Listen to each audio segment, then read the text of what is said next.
Vishnu Padaya Krishna Prasad Bhutale Srimati Bhakti Vedanta Swami Namani Namaste Saraswati Devi Guruvani Pracharani Nirvisesa Sunyavadi Pachitya Sitarani Jai Sri Krishna Chaitanya Prabhu Nityananda Sri Advaita Gadadhara Sri Sadi Gura Bhakta Vrinda Hare Krishna Krishna Krishna Hare Hare Hare Rama Rama Rama Hare Hare Hare Krishna Krishna Krishna Hare Hare Hare Rama Rama Rama Hare Hare Hare Krishna Krishna Krishna Hare Hare Hare Rama Rama Rama Hare Hare. So we want to welcome you to today's session of our ISKCON Disciple Course. ISKCON Disciple Course Ki Jai. So last week we talked about, or in our last class, we talked about the regulative principles, how religion is standing on 4 legs, and that is symbolized by a bull, and the 4 legs of the bull represent the 4 pillars of religion. The 4 pillars of religion are cleanliness, truthfulness, mercy, and austerity. And we talked about how illicit sex destroys, it breaks the leg called cleanliness. And we talked about how gambling breaks the legs, truthfulness, and how meat eating breaks the leg called mercy or compassion, and how intoxication breaks austerity. So we talked about the don'ts, then the do's. There are 2 injunctions. One is negative injunction. One is positive injunction. And negative injunctions, we say, okay, in terms of illicit sex. And when we say illicit sex, we talk about not having premarital or extramarital sex only for the purpose of procreation, no artificial means to be employed, and looking every other woman as your mother, and for women, looking every other man as your son. These are the positive injunctions of practicing no illicit sex. Or these are the negative injunctions. Then they said these are negative injunctions, things you should not do. But while avoiding the don'ts, you should be doing some do's. There are things you should do. That even on a more subtle level, the negative injunctions also include that you should not think about sex in thought. You don't think about it in words and in deeds. I mean, not to think about it, not to talk about it, and not to plan for it.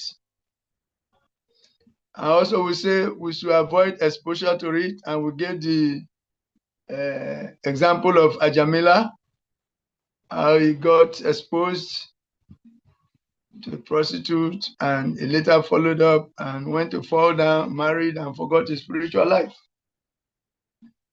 So we say, please, and please, don't indulge in these activities because they will lead to physical fall down.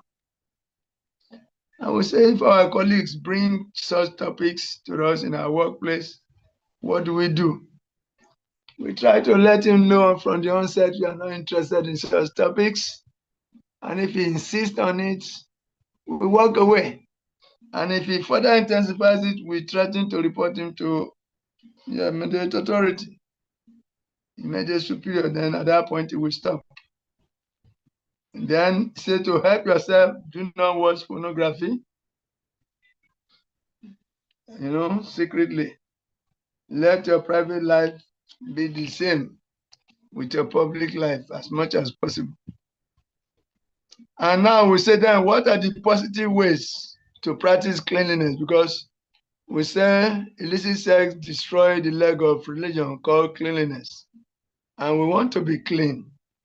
So when we are avoiding the negatives, we have to be doing some positives. And we said the positives we should be doing is that first, we should see every woman as our mother if you are a man. And if you are a woman, you should see every man as your son, except your husband. And when you see other people's properties, don't be greedy. Treat it like garbage. That means they have no value to you. Other people's properties should not be of any value to you so that you will not be agitated to become greedy. Then we should also treat others the way we will want others to treat us. And you say, truly, how do we positively, practice cleanliness? What are the things we will do to, stabilize our cleanliness? We say we should avoid unnecessary free mixing between men and women. We should chant internal japa always. Always associate your mind with Krishna, either in form of his pastimes, talking about him, preaching about him. But constantly, you should be chanting japa in your mind, wherever you are, anytime, anywhere. That cleanses the heart. And we should also eat fresh food and take bath at least twice daily. Wear fresh clothes always. Clean your home. Keep everything minimum, simple and clean, well maintained. Then we should also practice little deity worship. We should have a corner, sacred corner, where we put our sacred things, our beads, our pictures, deity pictures, where we can offer our food and where we can make some prayers before we leave home. Then we say no intoxication. And no intoxication, what are we not supposed to consume? We say we should avoid taking coffee, chocolate, alcohol, drugs of any kind, marijuana, and all the likes. And now that, how do we perform austerity positively? Because these are negative things to avoid. But then there are certain things to do, positive things. Just like we say no illicit, no gambling, no intoxication. There are positive things we should do also to solidify the true life we want to establish. So we say waking up early in the morning usually is, that early in the morning is the time that people want to sleep more. And when they hear the cock crow, it's like a disturbance to them. But you should make it a point of duty to be waking early. It is an austerity. If you can wake early all the time and try to do your daily morning devotion, yes, it is cleanliness, austerity you are practicing. It is austerity because intoxication destroys austerity. So when you're avoiding taking certain things, you should also positively practice waking up early in the morning to do your daily devotion. That your morning program should be doable morning program according to the time, the place, and the prevailing circumstances. See, study your environment and do what is practicable. And the important point is for you to be consistent in doing it. Okay? Not that you do today, tomorrow you don't do, next tomorrow you do, the other day you don't do. Consistency is needed. Okay? But do doable program. If it is just waking up, changing the water of the deities, then cleaning the pictures and offering one incense or offering flower or whatever you want to, some simple program. Then you say doable program also includes that you should not avoid this Mangalati stuff. If you cannot do it, if the environment is not favorable, you can play the audio songs of Mangalati.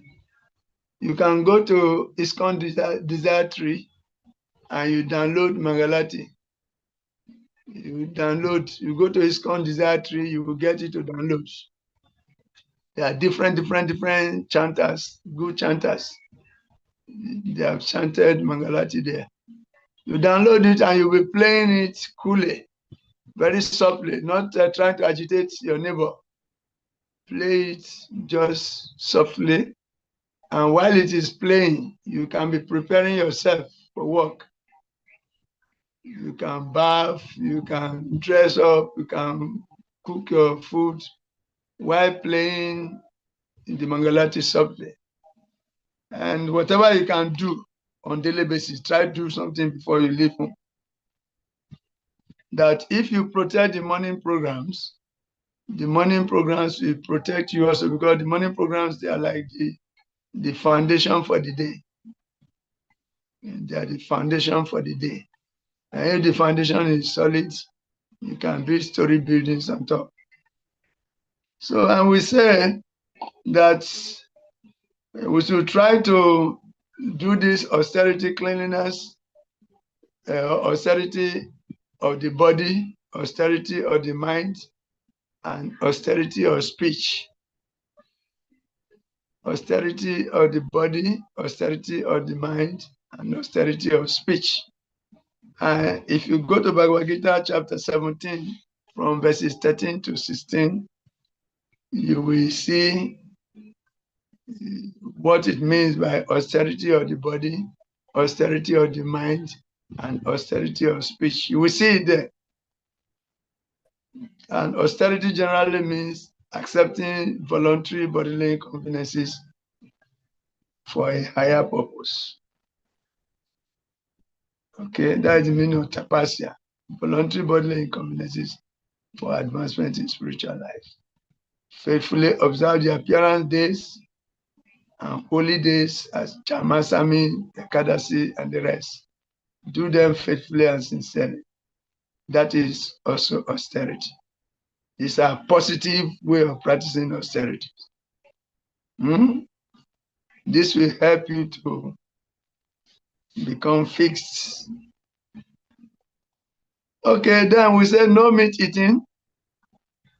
What does that mean?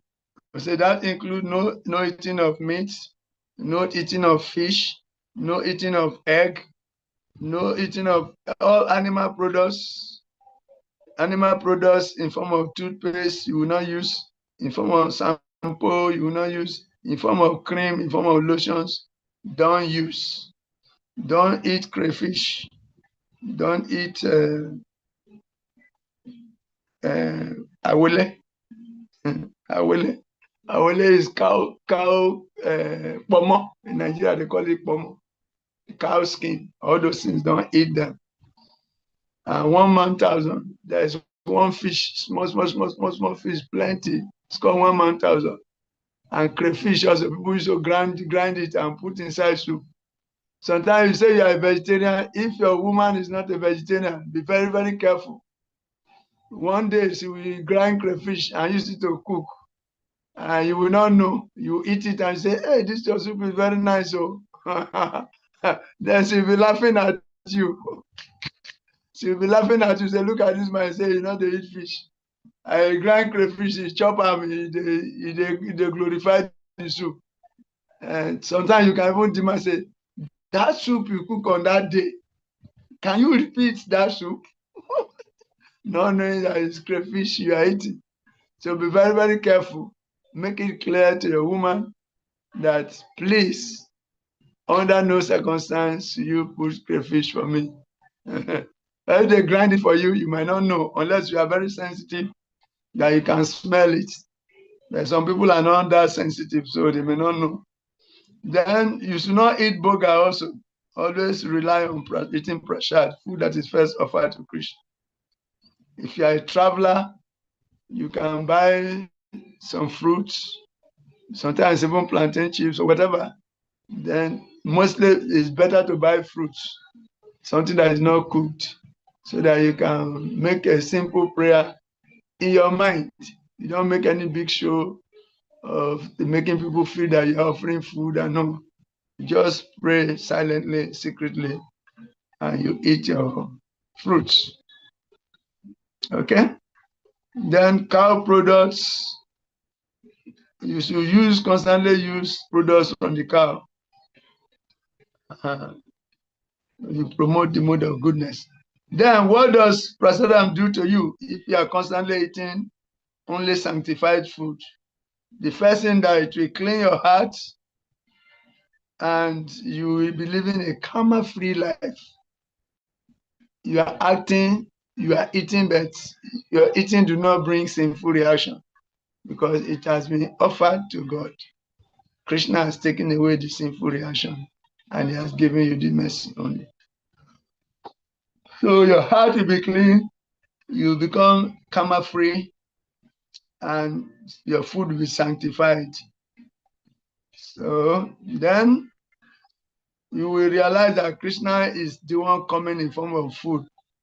That sanctified food offered to Krishna is Krishna's mercy in form of mercy incarnation in form of food. It will purify your heart, cleanse your consciousness.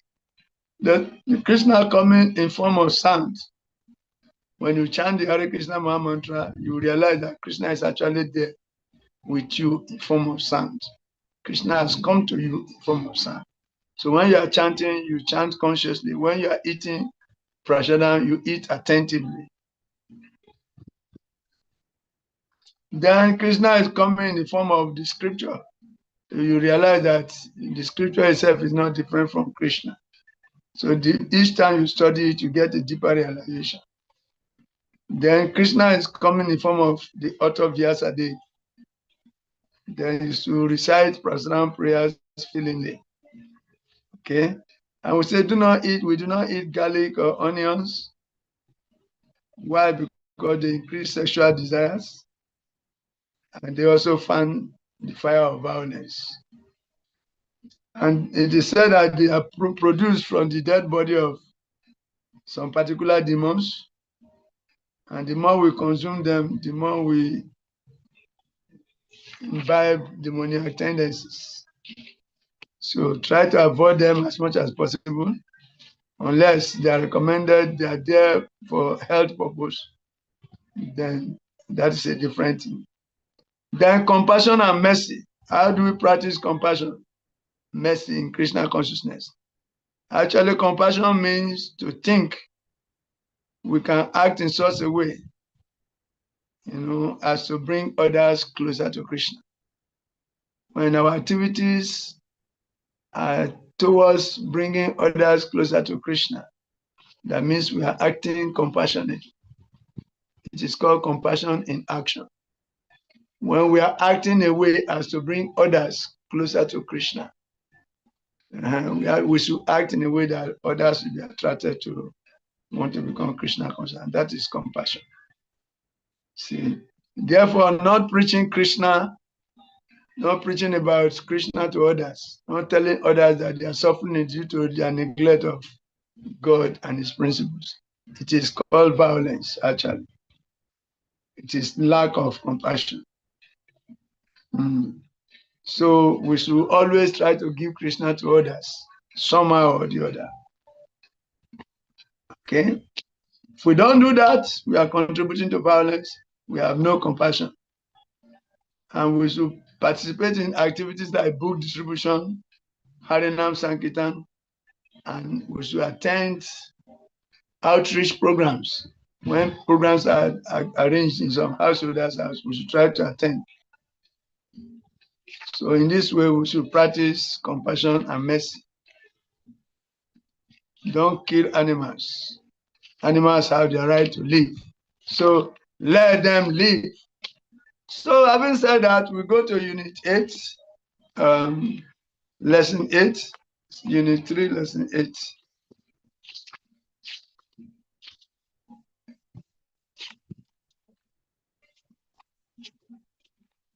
Lesson 8 is entitled Guru Puja.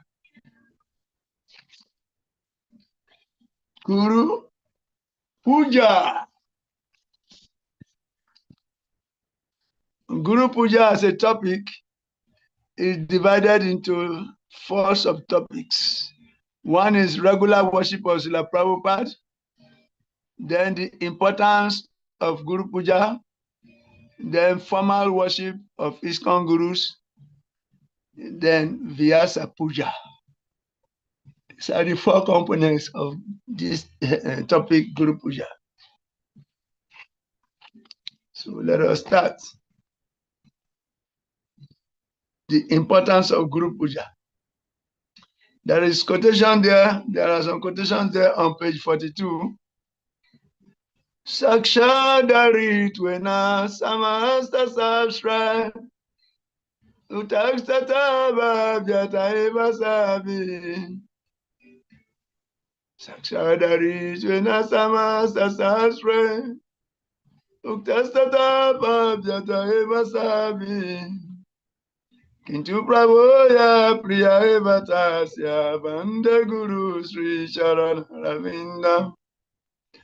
The spiritual master is honored as much as the Supreme Lord because he is the most confidential servitor of the Lord. We don't know Krishna, but we know the spiritual master. So, if we want to go to Krishna, first we have to learn how to serve the spiritual master. Because the spiritual master knows how to serve Krishna. We don't know. And the spiritual master wants to connect us to serving Krishna. So we should learn how to serve the spiritual master, Krishna. My light is giving me some bad sign. Hey, Krishna. The light wants to go off. If it goes off, it's said you go. Pray to Krishna, don't let it go off, oh, please. It's blinking heavily. Almost everything go dark, then it come up. So I pray it doesn't go. So we cannot serve Krishna, we cannot approach Krishna directly because we don't know how to serve him, we don't know how to comport ourselves, we don't know what is to be done, what is not to be done, but the spiritual master knows. So if you please the spiritual master, automatically you please Krishna because the spiritual master is the external representation of Krishna. It's the external manifestation of Krishna. So that's why that verse is very, very important. The spiritual master is honored as much as the Supreme Lord because he's the most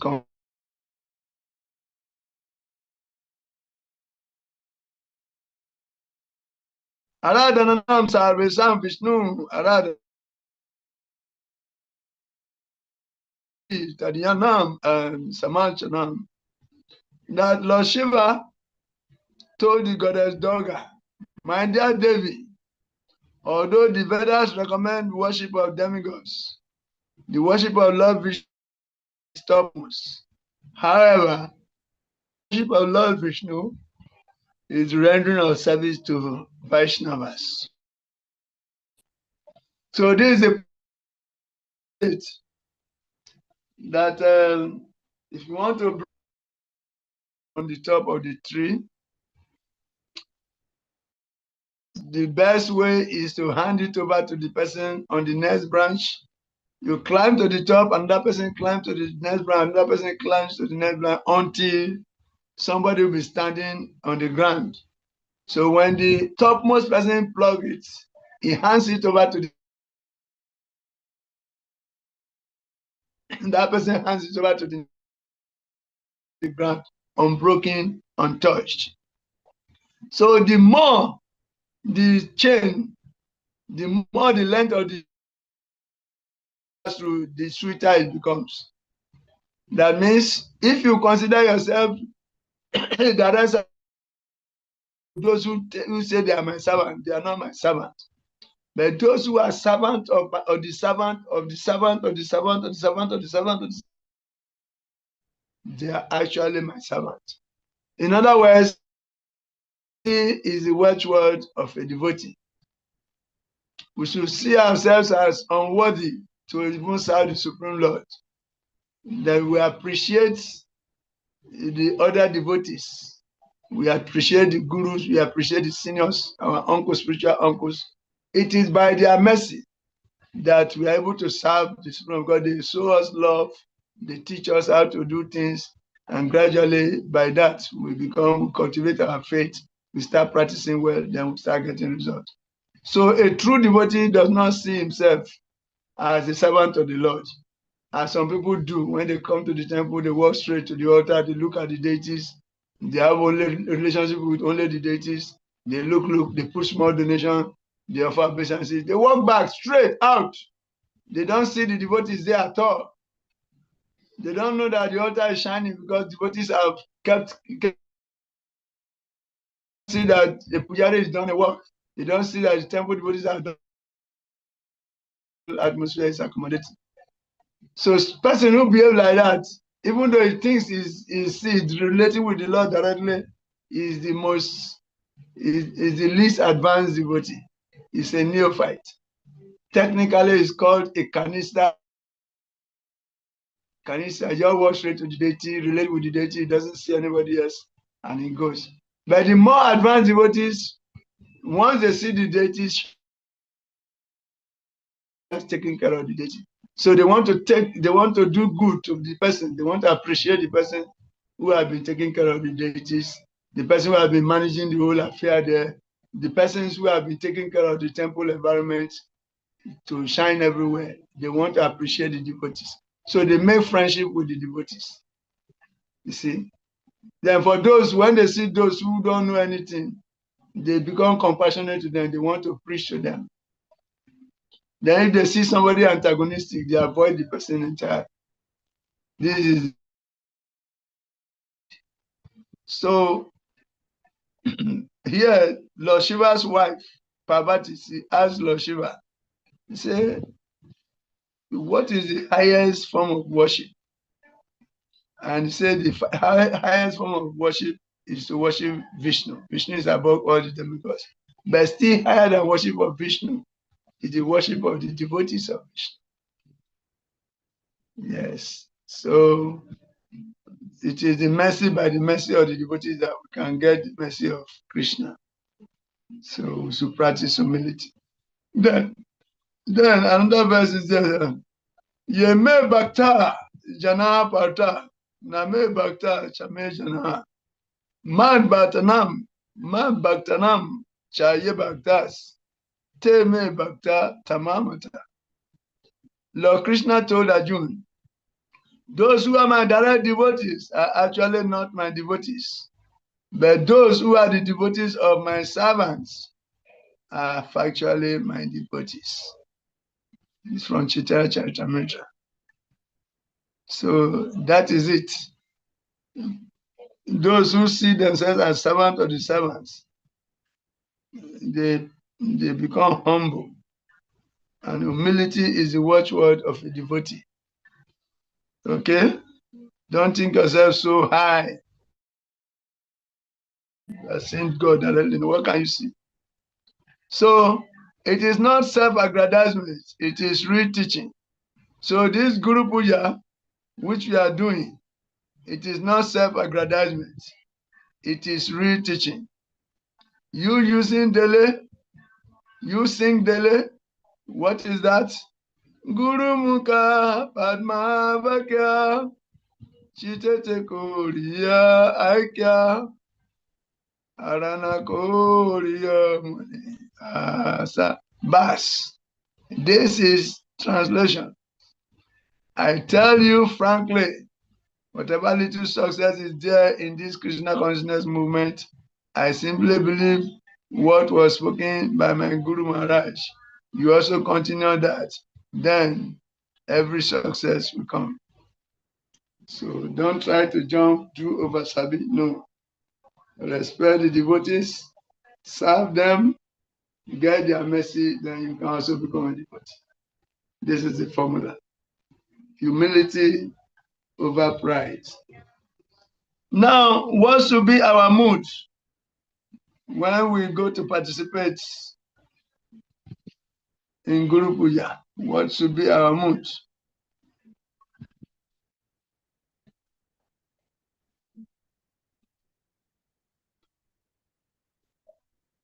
What should be our mood when we are there to do Guru Puja? What should be our mood?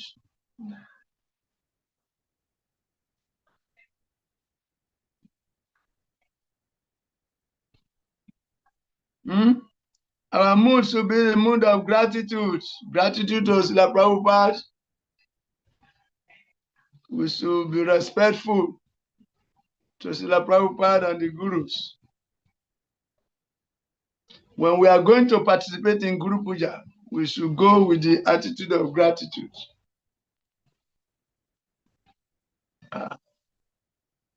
Wait.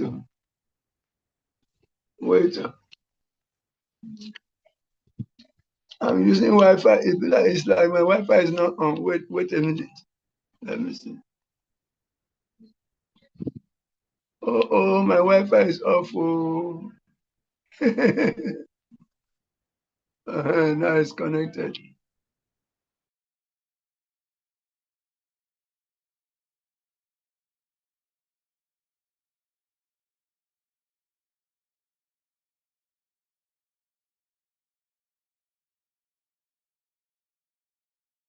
To do Guru Puja. So we are saying higher than the body is the mind.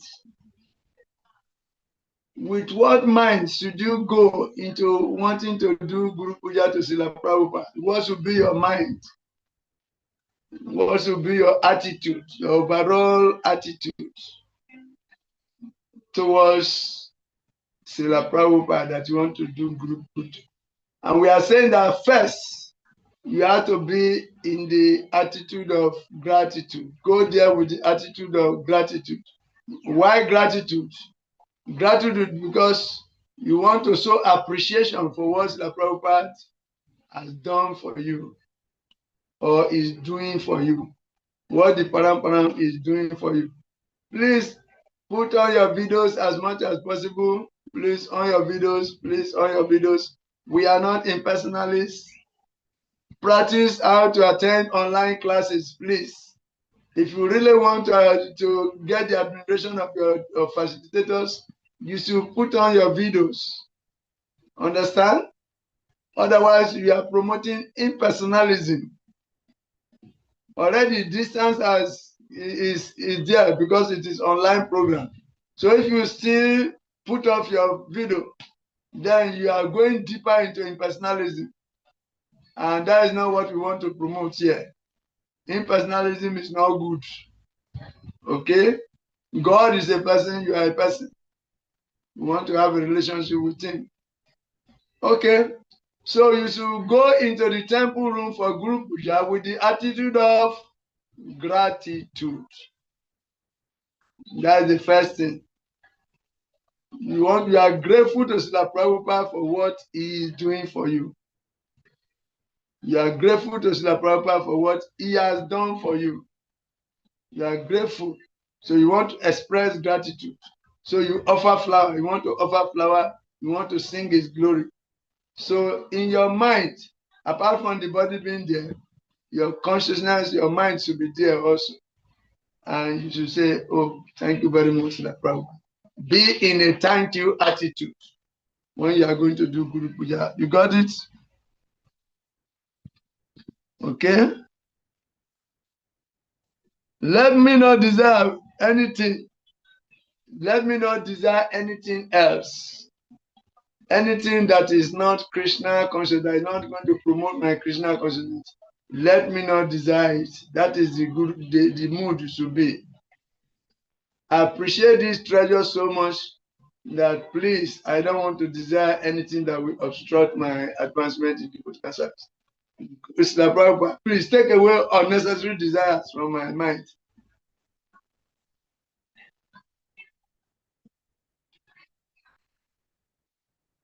We want to seek Krishna Shakti. We want to seek the potency of Krishna from Srila Prabhupada. We want Srila Prabhupada to bless us with the potency to become more Krishna conscious.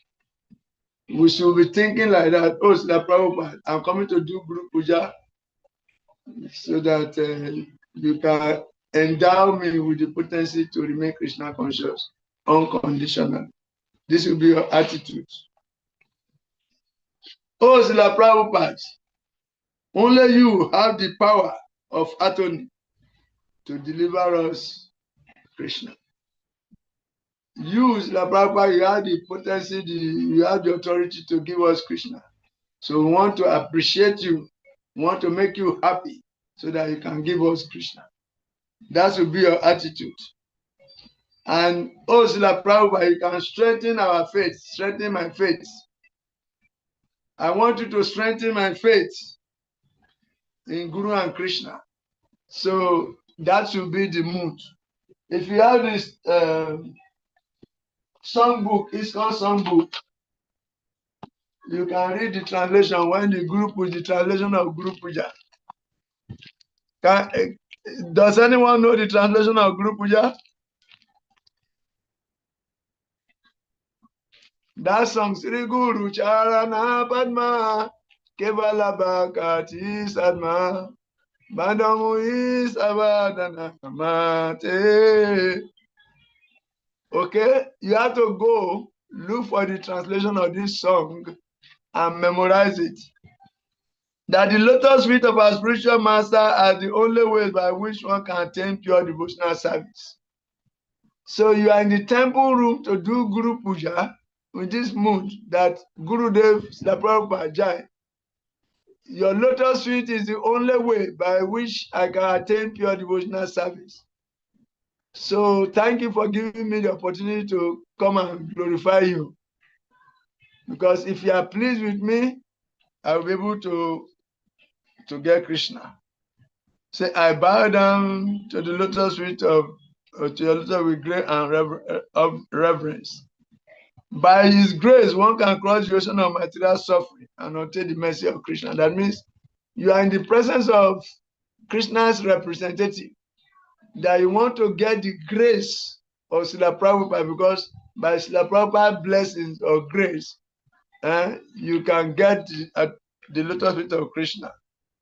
You can obtain the mercy of Krishna, and you can become free from the ocean of material suffering.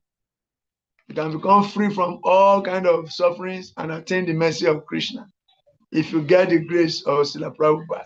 So you are in the presence of such a person who can deliver you that grace that will enable you to cross over all the sufferings in the ocean of material existence and obtain the mercy of Krishna. That should be your mood, the mood of complete gratitude. Okay? That my only wish is to have my consciousness purified by the words emanating from his lotus mouth. That hearing from this spiritual master I'm glorifying, my consciousness should become purified. So I'm in the presence of somebody hearing from whom my consciousness will be purified. So you are in the presence of a great person, just like you are in the presence of your father. You conduct your consciousness, you conduct yourself, you comport your movement, even your physical posture. How much more you are in the presence of a king? How much more you are in the presence of the King of Kings, the representative of God? How much more you are in the presence of God directly? So that will be your attitude, that you are in the presence of somebody who can deliver you from the ocean of material sufferings and favor you, and whose speech can purify your consciousness entirely. See, you want to purify your consciousness, isn't it? That's why you are trying to practice spiritual life. You get your consciousness purified by practice. When you hear and you go into practicing what you have heard, then you are on the path of purifying your consciousness. Okay? So the Guru is the one that when you hear from him, whatever comes out from his mouth has the potency to purify your consciousness. Attachment to his lotus feet is the perfection that fulfills all desires. So if you develop some affinity for Srila Prabhupada, all your desires will become fit. So you are in the presence of somebody whose pleasure can enable you to fulfill all your desires. So your mind should be that of humility. You should be with full humility, full respect, attitude with gratitude. Then you are doing Guru Puja. So this is the mood with which you should do Guru Puja. Not that you just physically present and you think you are doing Guru Puja. He opens my darkened eyes and fills my heart with transcendental knowledge. You are in the presence of somebody who can dispel the darkness in your heart and fill that same heart with transcendental knowledge. So you should be very, very humble and very grateful. That should be very respectful to such a person. So it should be attitude of respect, attitude of gratitude, attitude of humility. Understand? With full respect. Is the Lord, is my Lord birth after birth? From him a certain premier emanates. By him ignorance is destroyed. By him ignorance is destroyed. You are in the presence of somebody who can destroy all darkness of ignorance. Therefore, you should be humble. As much as you will be humble when you are in the presence of the head of state, you should conduct your mind. You are very careful whatever you do, whatever you say, you are very careful.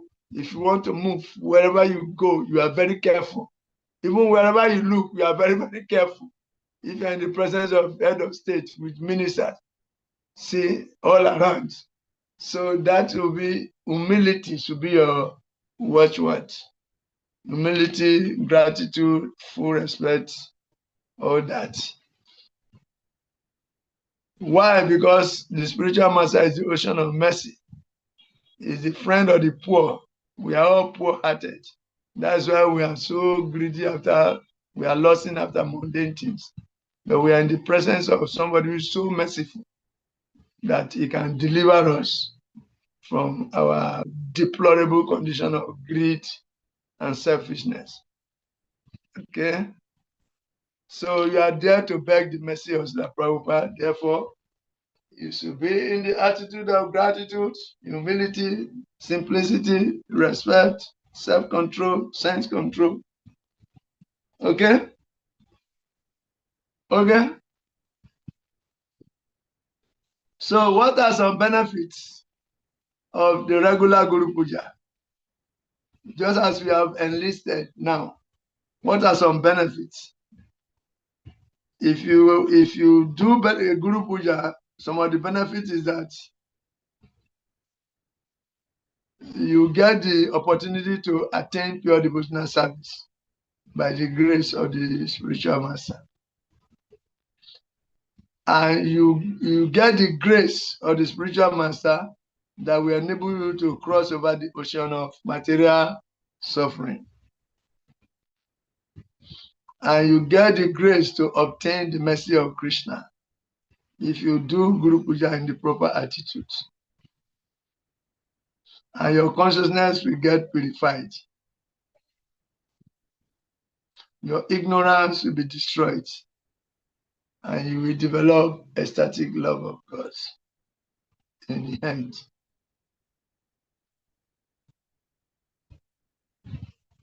So it is worth doing. Guru Puja is very, very important. We should not joke with Guru Puja. In fact, of all the programs, Guru Puja is most important because without the mercy of the spiritual master, you have no place in spiritual life. You need the mercy of the spiritual life, the spiritual master. You need the mercy of the spiritual master. So don't play with Guru Puja. Always attend it. And if you have no chance, you can get the audio version of Guru Puja. And you don't want somebody to, you can use earpiece and AirPod so that you'll be playing it, only you will be enjoying it internally. And nobody will know that you are relating with the spiritual master. So just create time to play the audio recording of Guru Puja if you are far away from the temple. There are two basic principles in spiritual life. Two basic principles. One is called attention, and the other one is called submission. Attention and submission are two basic principles for spiritual advancement. Attention and submission. We should be attentive to the spiritual master. We should be attentive to the instructions of the spiritual master. To be attentive, what does it mean? To hear very well and to try to carry out the instruction to the letter. That constitutes attentiveness. Hearing and implementing. We should be attentive to the deities. We should be attentive to the deities. We should submit to the deities. We should be attentive to the deities. We should be attentive to the spiritual master. We should be submissive to the spiritual master. Then we should be attentive to the scriptures. We should hear the scripture and hear the scriptural injunctions very well. Then hearing means we go into practicing what we have heard. And we should submit to the scriptural injunction. Then we should be attentive to the Maha Mantra. We should hear the Maha Mantra with all our hearts. And when chanting, we should chant the Maha Mantra with all our hearts.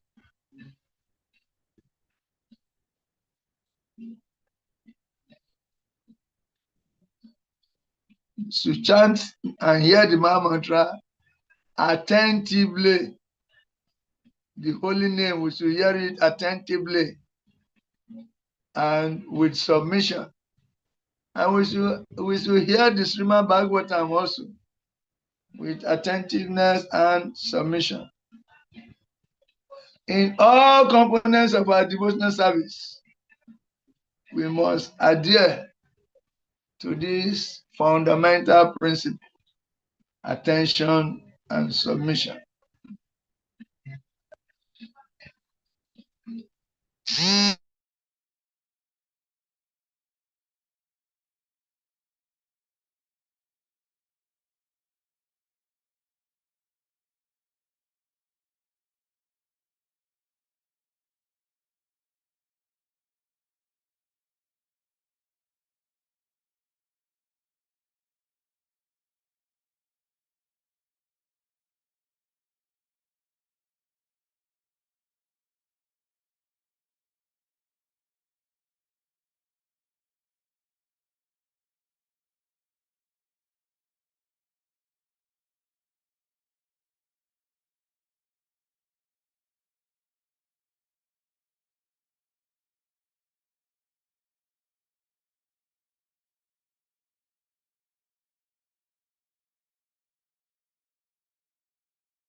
Hare Krishna Prabhu.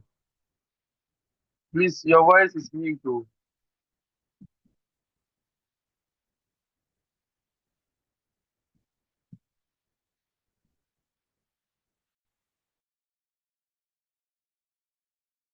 It's up. Oh. Can you hear me now? Yes, we can hear you now. Okay, my I was muted. I didn't know I was talking. Okay, so I was saying that there are two fundamental principles in spiritual life. One is attention, and the other one is submission. We should be attentive to the spiritual master, and we should be submissive to the instructions of the spiritual master. Get it right? We should be attentive to the deities, and we should be attentive and submissive to the scriptural injunctions. We should be attentive to the holy name, the chanting of the holy name. We should be attentive, and we should be submissive. We should chant the holy name with submission and attention. Then we say we should be submissive, we should be attentive to hearing Srimad Bhagavatam, because Bhagavatam is not different from Krishna also. So we should be attentive to the Bhagavatam, and we should be submissive. We should be attentive and be in a submissive spirit. We should hear and learn from other devotees how they perform their devotional service. And then we say in all components of our devotional service, we must adhere to these fundamental principles: attentiveness and submissiveness. Back to Nisokan, what are the two principles that we should adhere to? You should unmute first. Attentiveness and submissiveness. Attentiveness and submissiveness. Attentive to what? And submissive to what? To all the Guru. company. Eh? Sir? Attentive to the spiritual master's instruction. We should be submissive to the instructions also. We should be attentive to him, be submissive to his instructions. We should be attentive to the deities and be submissive to the scriptural injunctions. We should be attentive to the Maha Mantra, both in chanting and hearing. We should be attentive to Srimad Bhagavatam. We should be attentive to Prashadam and all components of our devotional service.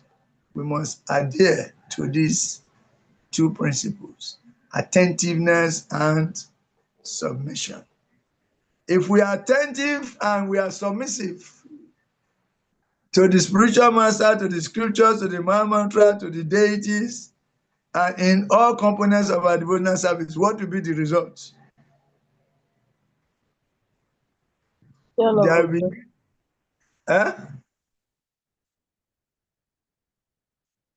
what will be the result if we are attentive and submissive? We attend Krishna prayers. We attain Krishna praying, but before then, we will attain discipline,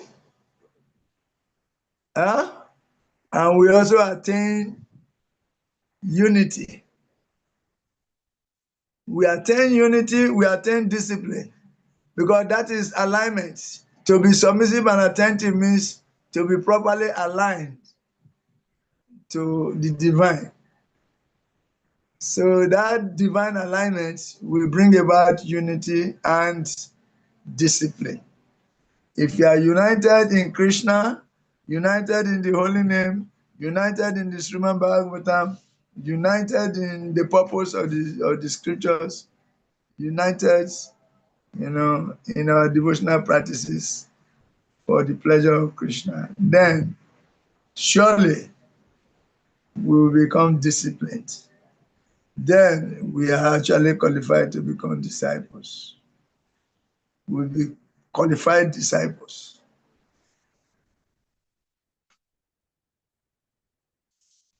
So, in what mood should we approach the Guru?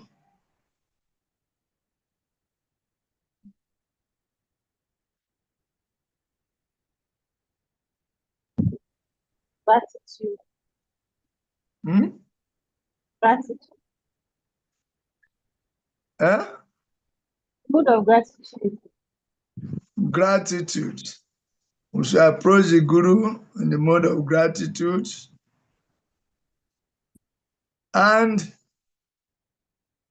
submissiveness and respectfulness. And we say reverential attitudes. Reverential attitudes. And if we develop reverential attitude to the spiritual master, from whom we have gotten our connection to Krishna and devotional life or spiritual life, it is only a registration of appreciation. It is an appreciation to the spiritual master if we approach him in a reverential attitude. We approach him in the attitude of gratitude, in the attitude of humility, service, respect. Then we are only showing gratitude because the spiritual master is our connection. He has given us the connection to Krishna and devotional service. The person who connects you to devotional service and Krishna, you cannot pay him enough. You cannot be grateful enough because these are ultimate solutions to all problems. Yes, to get proper connection and alignment with Krishna and devotional service. Okay, beautiful. So if we approach Guru Puja in this proper attitude, what will be our benefit? Again, I asked it before, and I'm asking it again. If we approach Guru Puja in this proper attitude means the attitude of gratitude, reverence, respect, servitude, submissiveness. What will be our benefits? What are we going to gain? Discipline and unity. There will be divine. You said there will be divine alignment. Proper divine alignment. Yes. Yes, there will be divine alignment. There will be divine alignment. And that divine alignment will manifest in some ways. It will manifest in form of abundance mercy from the spiritual master. And how do we know if we are really getting abundance mercy from the spiritual master? If we approach him in the proper attitude, we get proper divine alignment, and that will manifest in form of abundant mercy from the spiritual master. And how do we know if we are actually getting abundant mercy from the spiritual master?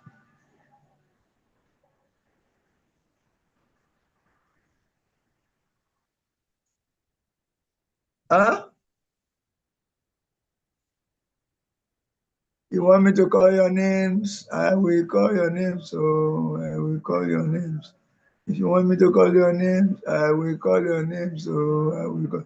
How do you know that you are getting abundant mercy from the spiritual master? How do you know you are getting mercy in spiritual life from the spiritual master? You want me to call your names? Okay, then I will call now. Back to Israel. How do you know that you are getting abundant mercy from your spiritual master or from Srila Prabhupada? How will that mercy manifest? How does that mercy manifest in your life that will make you stand out and will enable you to realize that, yes, this is the mercy from the spiritual master? Let me give you a hint. Papa, I don't know. You will not know. You don't know. I don't know. First, your taste for hearing about Krishna, or what we call technically Vasudeva Kata Ruchi, your taste for hearing about Krishna will increase.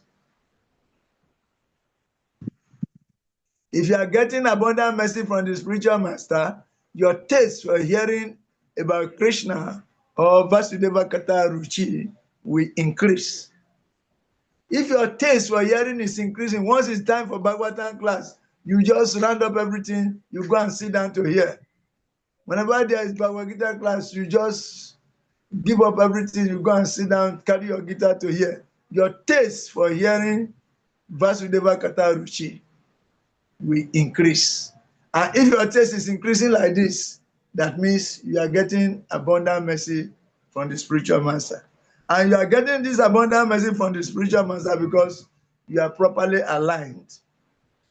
You become properly aligned because you go to Guru Puja with the proper attitude of respect, attitude of reverence, attitude of gratitude, humility, submission, and the like. And because you are doing that, your alignment become proper. That means you are functioning in harmony now with the super soul, with Krishna, with the demigods, with the spiritual masters, with pure devotees. Therefore, that concentrated mercy will manifest in abundant mercy from your spiritual master. And you will know this by first developing affinity for hearing. When your taste for hearing increases, you should know that you are getting this mercy. Then your satisfaction in devotional activities increases. You will know your hankering and lamentation reduces proportionately. Hankering, I want this, I want that, I want this. You become satisfied by just being a devotee. Because you become more convinced that as long as you are with Krishna, everything else will fall in place. It's a natural conviction. You don't need to bother about this or that. You just want to be in the presence of Krishna. Because you believe that when you are watering the root of a plant, the leaves and the branches will be nourished automatically. So you have no fear over anything. You no longer hanker for unnecessary things, and therefore you have no cause for lamentation.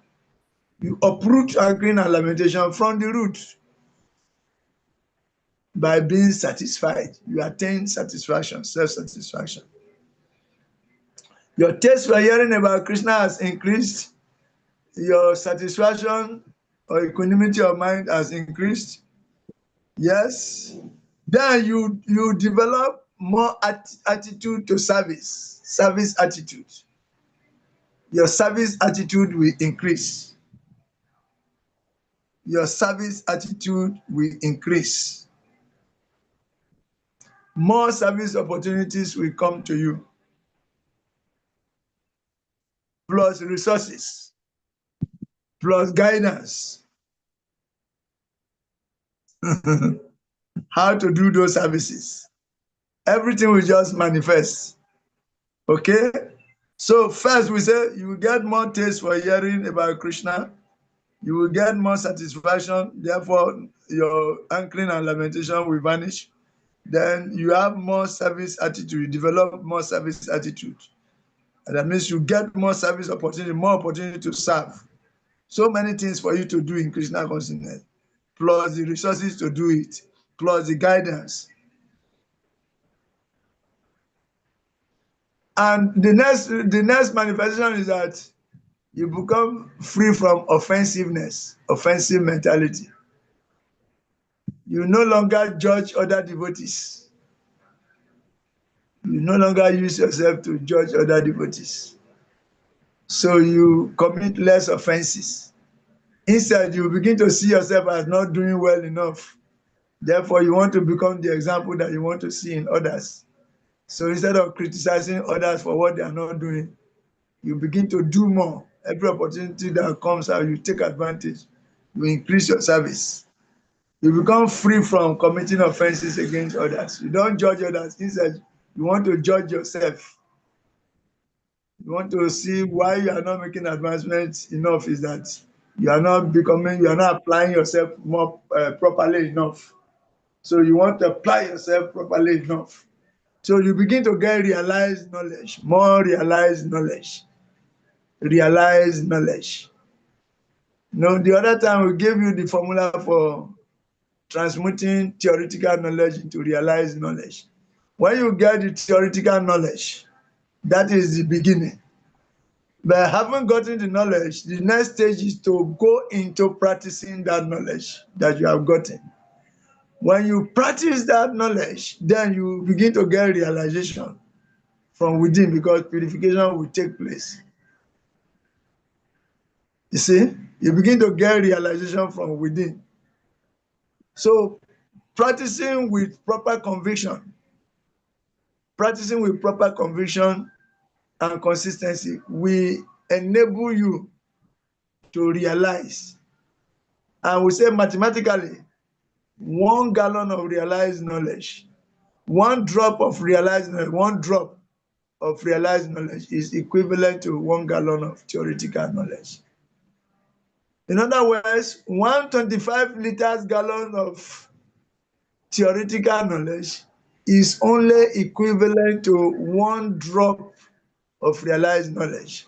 Realized knowledge is so concentrated, so important that 1 drop is equal to 1 gallon, big gallon of theoretical knowledge. So more realizations will come. Yes, as you become free from anatas, then your peace of mind will also increase. Your peace of mind increases, and you will develop a higher taste. You will develop a higher taste. And once you develop a higher taste, automatically lower taste vanish, replacing lower taste with higher taste. This is called param driswa nivartante. Param driswa nivartante.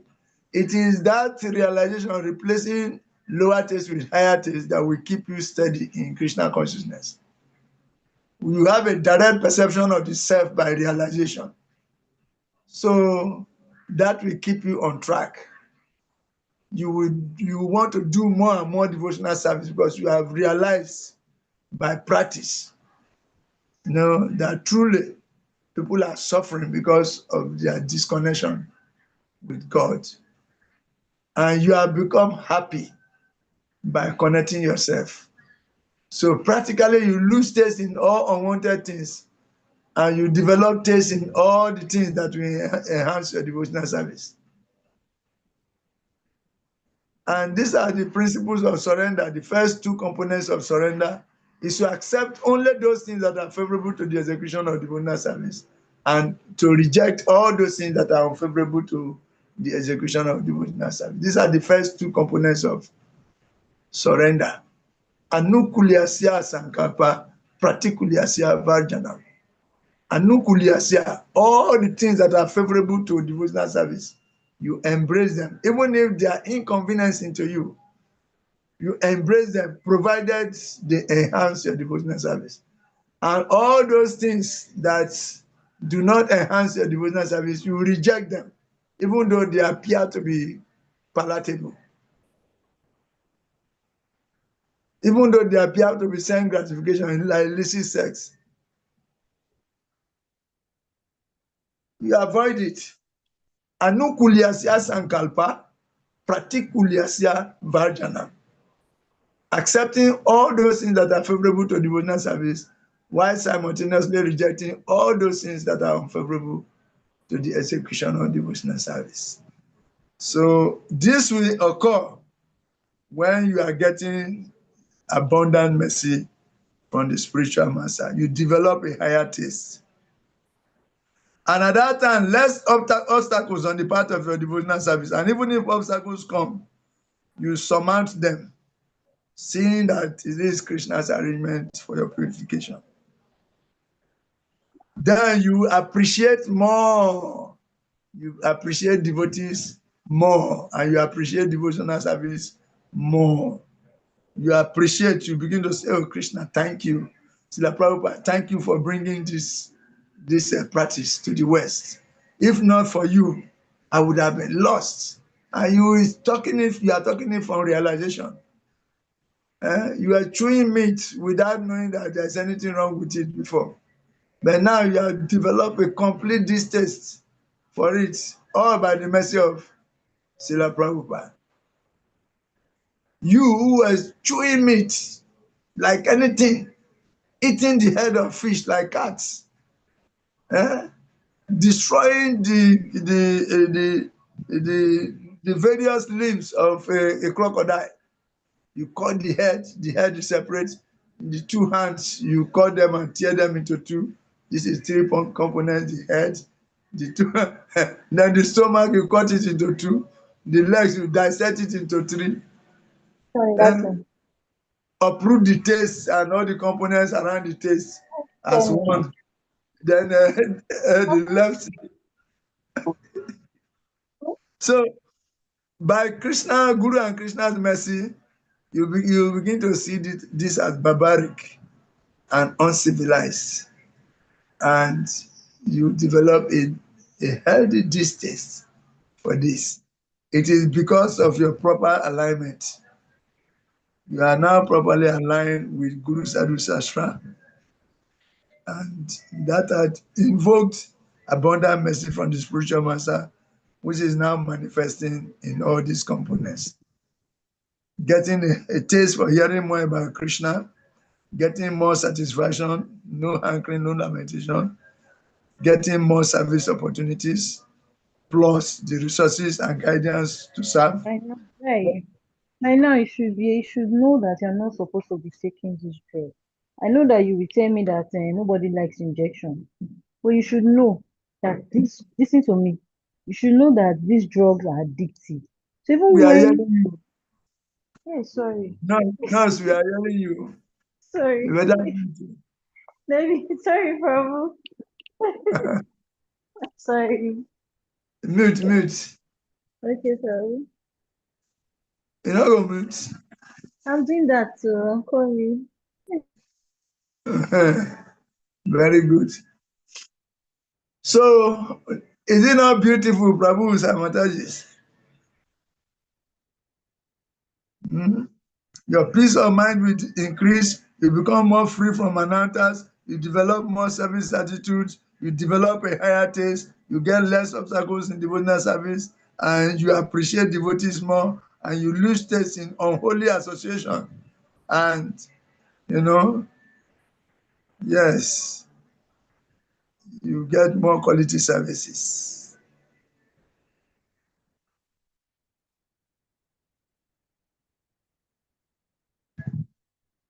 Okay? So, and we are saying that by extension, even though we have mentioned again before, we are saying you should not list some more benefits.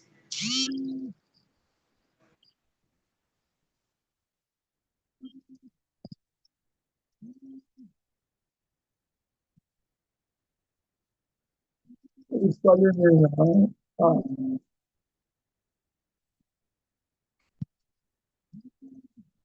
Oh.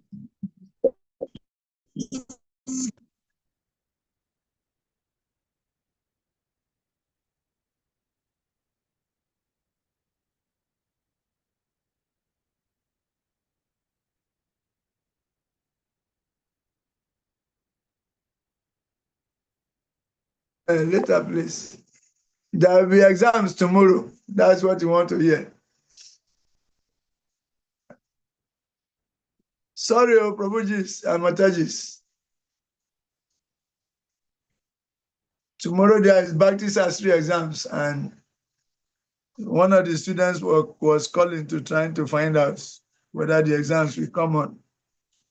Okay, so we have said so many beautiful things, and we are saying that we want to list some more benefits of regular Guru Puja.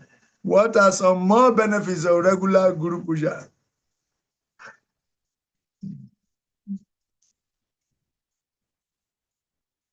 Our enthusiasm will be boosted if we are doing regular Guru Puja. Our determination for devotional service will increase if we do regular Guru Puja. Our ignorance will be destroyed by the touch of knowledge if we do regular Guru Puja. We can cross over the ocean of material existence by the grace of the spiritual master. And we can obtain the mercy of Guru and Krishna more easily. And our consciousness will get purified. And all our desires will get fulfilled. And we eventually attain ecstatic pure love of God. And our ignorance will also be destroyed. And we attain the double mercy of Guru and Krishna. If we do regular Guru Puja. Okay? And for that we say, go back and read the translation of the Guru Puja song again. Imbibe it. So that henceforth, when you are doing Guru Puja, you are doing it with attentiveness and submissiveness in the attitude of gratitude, attitude of respect, attitude of reverence, attitude of humility, attitude of surrender. Okay? If you do that, we say there will be proper alignment. And if there is proper alignment, that will manifest in the form of abundant mercy from the spiritual master. And how do we know that the spiritual master's mercy is on us abundantly? We say we develop a taste, more taste for hearing about Krishna, and we develop more satisfaction. We attain more satisfaction. We will develop more service attitudes. And we get more services and actually the resources to serve also and the guidance. And we become free from all anatas, offenses on the part of devotional service. And our peace of mind will increase and we will develop a higher taste. And lower taste will be given up automatically. Then there will be less obstacles. And even when sometimes obstacles come, we see it in relation to Krishna. We see it with the eye of Scripture. So we see it as opportunity for advancement. Then we lose the taste for unholy association while appreciating the association of devotees. And all our services will be more quality. Okay? So that is it. Formal worship of ISKCON gurus. Read from the student handbook. Formal worship of the guru.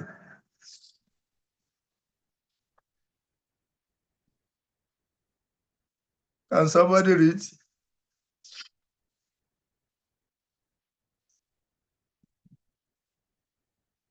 You are only 4 there now. Can somebody read from page 43? Formal worship of ISKCON gurus. Hare Krishna Prabhu. Haribol. I'm reading Yeah, pranam mantras, yes. Pranam mantras. After chanting the Pranam mantra of the Adiksha Guru, all grand disciple and future generations should chant at least the first of Srila Prabhupada Pranam mantra while offering obeisance as means of respecting the founder Acharya. Next. Offering Aratika. The Sanskrit name there is very difficult for me to pronounce. Whilst performing arati in the temple or at temple-related functions, A pujari may keep a small picture of his or Diksha Guru on the arati tray or table instead on the altar, provided the Diksha Guru is an ISKCON approved Guru in good standing.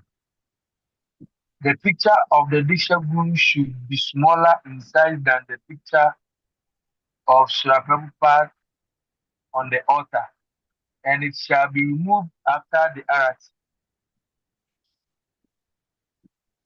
The third one is Next. Guru Puja. For Guru Puja, for current ISKCON Diksha Gurus, the disciples of ISKCON Gurus other than Srila Prabhupada may offer Guru Puja to their Gurus outside the temple room. The temple should provide facility for this disciple worship. Restricted titles. No one in ISKCON will be addressed publicly with the honorific title, His Divine Grace, nor be addressed either publicly or privately by the honorifics NDE, Tada, or Diva. Disciples may address their ISKCON, Diksha, or Shiksha Guru as Guru Deva or Guru Maharaj. Welcoming Vaishnavas. Events welcoming Vaishnavas, including those serving as gurus to ISKCON temples, should be modest. For example, offering a sitting place, offering a prasadam and something to drink, presentation of a garland, and performing of kirtan. Okay. Okay. So these are some things they want us to take note of. That pranam mantras, all non-initiates should chant Srila Prabhupada's pranam mantra while offering obeisances. We said it before. We are saying it again. That offering arti, when you are offering arti, that means if you are a pujari, you are offering arti. You can put your guru picture there before offering. You bring your guru picture. It should be smaller in size, so that you offer through your guru. So that's why if another disciple of another guru is coming to offer tomorrow, he will bring his own spiritual master also. Then we offer to him before Prabhupada. Like that, but immediately after the offering of the arti, he will remove that picture. The Srila Prabhupada picture is permanently there. And the picture of the individual devotees should be smaller than, his guru picture should be smaller than that of Srila Prabhupada. And we want to ask, why is it necessary? Why is it necessary to do this? It is necessary to do this in order to avoid community dissension. You know, we are in a multi-guru environment. Multi-guru environments. That means in one temple, 2, 3 gurus may have their disciples there. So each person have to offer to his guru first before to Prabhupada. So he has to bring his own guru who is smaller in size. You offer, you take it away in order to avoid dissension. Not that somebody, you put one person's guru, everybody must offer through that guru, even though it's not his guru, to avoid conflicts. Each and every disciple want to offer in the altar. He come with his guru disciple. The guru, all the different gurus, their pictures are there in the altar, some corner. You just bring it out, put it so that you can start the offering through. Because you cannot offer without your guru being in the altar. So to avoid community dissension and conflict, and also to highlight to newcomers about the preeminence of Srila Prabhupada. Srila Prabhupada is the preeminent Disha Guru.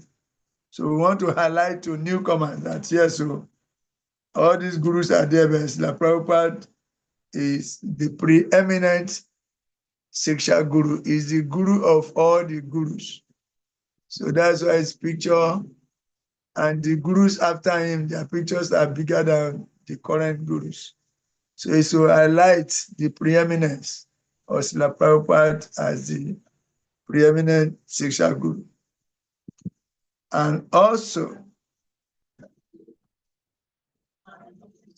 we read also Guru Puja. Okay, disciples, we have said that restricted titles, and also titles like His Divine Grace, it is reserved for Srila Prabhupada and other gurus that have gone. The current gurus, we don't address them as His Divine Grace yet. We address them as His Holiness, and their disciples can address them as Guru Deva or Guru Maharaj. But the title Prabhupada, or Deva, they are not easily used. They are not generally used for those gurus who are disciples of Srila Prabhupada. Instead, we use His Holiness Kavichandra Swami, His Holiness Bhaktisiddhanta Swami, His Holiness Bhaktisiddhanta Damodara Swami. We don't use Pada or Deva for them. So these are for technical boundary creation in ISKCON. And welcoming Vaishnavas. And it says even welcoming Vaishnavas into the temples, the ceremony should be minimized. You can offer galan to them, and you can bring some offering of prashadam cake when a new guru or advanced devotees visit. You can prepare some cakes that you can give as prashadam to the devotees. Nothing more. Some simple things in the temple room. Later we realize that you can also do Guru Puja to your guru in his ashram, in the guru's ashram. But when it is time for the guru's appearance day or disappearance day, that one we can do it once in a year in the temple. So these restrictions are there, especially we are having a multi-guru environment now. Okay?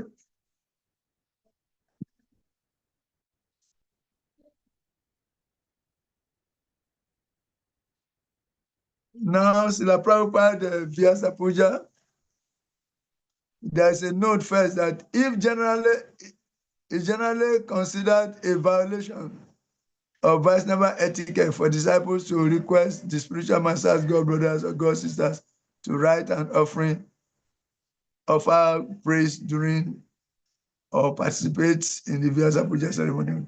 Okay, these are some technical details.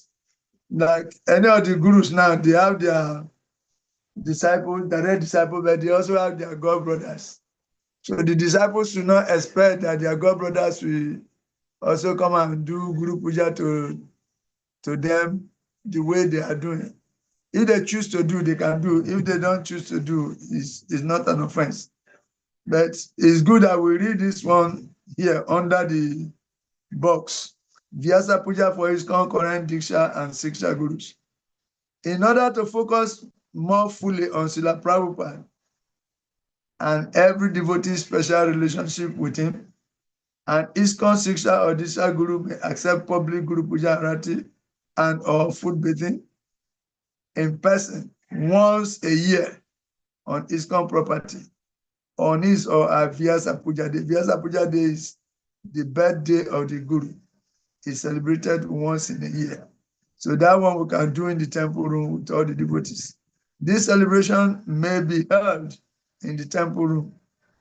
ISKCON members conducting Vyasa Puja ceremony for ISKCON Gurus shall observe them in a modest way, significantly less elaborate than Srila Prabhupada's Vyasa Puja. In general, devotees observe these Vyasa Puja celebrations in their own locals. In ISKCON, Vyasa Puja books may be published only for Srila Prabhupada.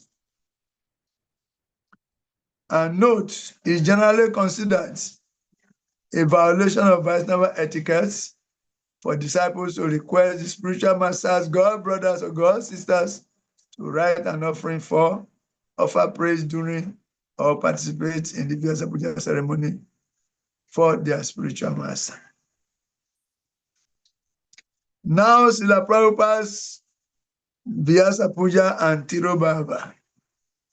ISKCON members that celebrate Srila Prabhupada's Vyasa Puja and Tirobhava ceremony as the preeminent Vyasa Puja and Tirobhava ceremony in ISKCON. All ISKCON members are requested to write an annual Vyasa Puja offering to Srila Prabhupada. Anyway, these are very clear, straightforward things.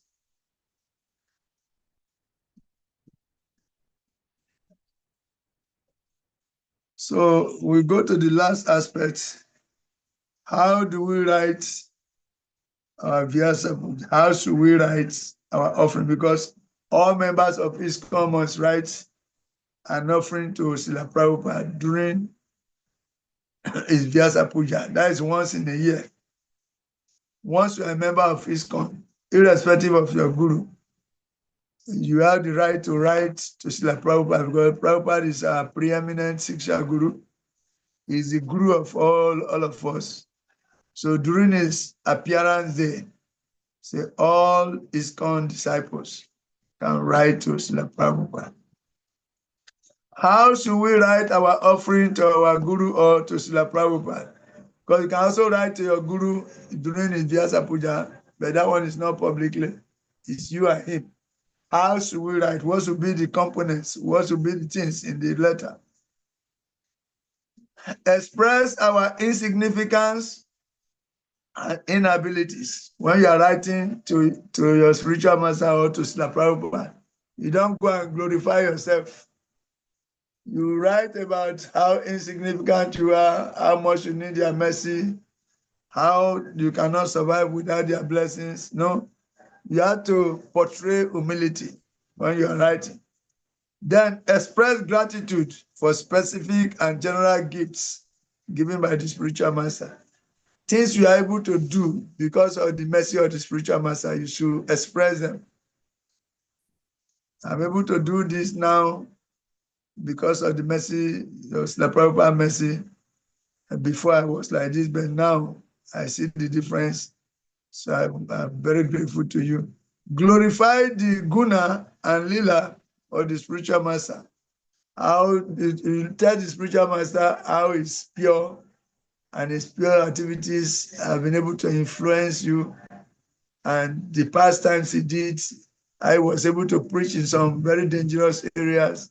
I was able to get people to Krishna, that is embodying the mercy of Lord Chaitanya and is embodying the mercy of the entire Parampara. You tell something to glorify his mood and his pastimes. That is what's called Guna and Lila. Then report your services at his feet as a matter of accountability. That means during Vyasa Puja is an opportunity for you to tell the Guru type of services you have been doing by his mercy. And how then you ask for more blessings to be able to do the service effectively and also to be able to do more. Like that, you submit yourself by your mercy. I'm doing this service now. And if were it not for your mercy, I wouldn't have been able to do it. But I need your mercy so that I can do it to perfection. I'm faulty, I know in many ways, but you accept the essence of my efforts. So kindly bless me so that I can do more services in the service of your servants. Something like that. Then pray for his mercy. Then beg for forgiveness and reaffirmation of vows. tell the guru you're writing that you must have committed all kinds of offenses in this course of the service. He should forgive you, and that you are reaffirming your vows on this day of his appearance so that you can become a better devotee in his service. So like this, your Vyasa Puja writing offerings should reflect these various components. Then it is considered a good Vyasa Puja offering. Then you can also take some commitment, reaffirm your commitment, request for specific benediction, what you want, some specific way you want to serve the Guru, and you tell him to bless you so that you can do it well.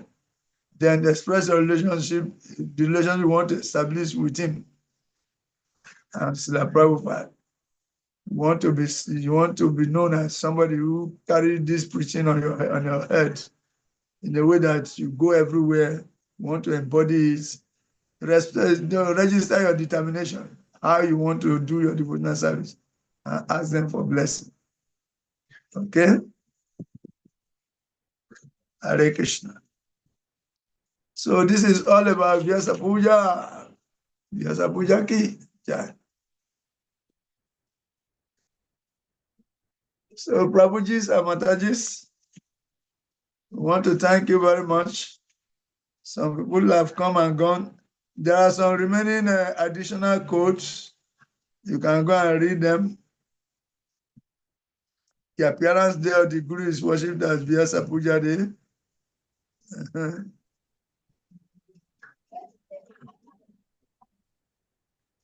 And the genesis of Vyasa Puja is explained.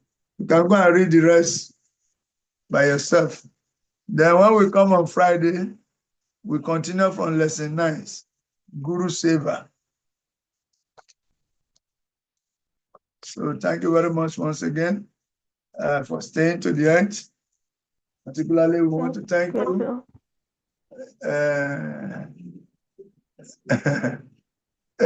But Israel managed to stay to the end today. He was coming and going, but he managed to stay to the end. Then Dr. Pawudi Isaac was able to stay to the end. But Dr. Isaac, last class, you were not there. Why?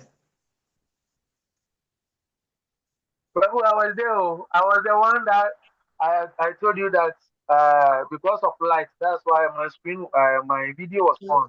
Okay. Off light, that's why you were. Okay. Yes, it's true. You were there. I missed the class.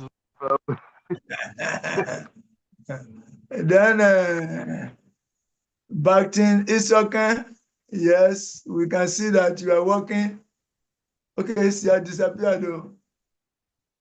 She had disappeared. You were coming and going. But you can understand. You can understand that she was doing some work. It's a nurse. And he was working in the hospital while attending the class. So, no problem. We appreciate your effort. But in Isoka, the coming and going lady. Coming and manifest and unmanifest, manifest and unmanifest. Today, your name is manifest and unmanifest. I'm starting the exam next week, Monday. That's why I've been doing 9 for 2 weeks, so that I'll be off next week and be off all week. Okay, next week, Monday, you are starting exam. Yes, problem. You are writing exams in your school. Yes, problem. For how many days? For 3 weeks. For So 3 weeks. I worked last week, I'm working throughout this week. I merged my off. So that instead of breaking it, I'll just have the 14 days off together. Okay. But that will not affect your attendance or classes now. It shouldn't go. I'll be going off and on. Okay. Only 2 hours. You can't be consistent. So that. But you'll be working also. No, I won't work next week, but I'll be actively You will not work from next week. So from next week, you should attend the class consistently. Especially on Monday, I may not be available like that because I have a paper on Tuesday.